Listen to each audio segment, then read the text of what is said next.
आज आपण आहोत विधान भवन मध्ये। आज विधान भवनाचं हे पावसाळी अधिवेशनाचं कामकाज सुरू असताना देखील या ठिकाणी वर्ल्ड कप जिंकल्यानंतर या ठिकाणी जे आज रोहित शर्मासह शिवम दुबे, यशस्वी जयस्वाल आणि सूर्यकुमार यादव यांचं या ठिकाणी आगमन होणार आहे। यांचं या ठिकाणी जल्लोषात स्वागत होणार आहे आणि विशेष म्हणजे मुख्यमंत्र्यांच्या हस्ते त्यांना या ठिकाणी आज पारितोषिक देखील देण्यात येणार आहे। विधानसभाच्या अध्यक्षाच्या दालनामध्ये त्यांना सन्मानित करण्यात येणार आहे। त्यांना या ठिकाणी विशेष म्हणजे पारितोषिक देखील देण्यात येणार आहे। प्रत्येकी 1 कोटी रुपये बक्षीस या ठिकाणी महाराष्ट्र शासनाने जाहीर केलं आहे, कारण महाराष्ट्राचे हे चारही खेळाडू आहेत।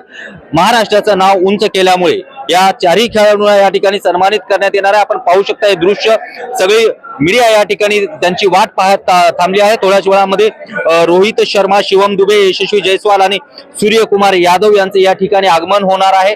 त्यांचं या ठिकाणी जल्लोषात स्वागत होणार आहे। त्यांना या ठिकाणी महाराष्ट्रीयन पद्धतीमध्ये त्यांची या ठिकाणी आरती ओवाळल्या जाणार आहे। त्यासाठी काही तरुणी देखील या ठिकाणी आले आहेत। आपण पाहतो हे दृश्य, थोड्याच वेळामध्ये रोहित शर्माचं आगमन या ठिकाणी होणार आहे।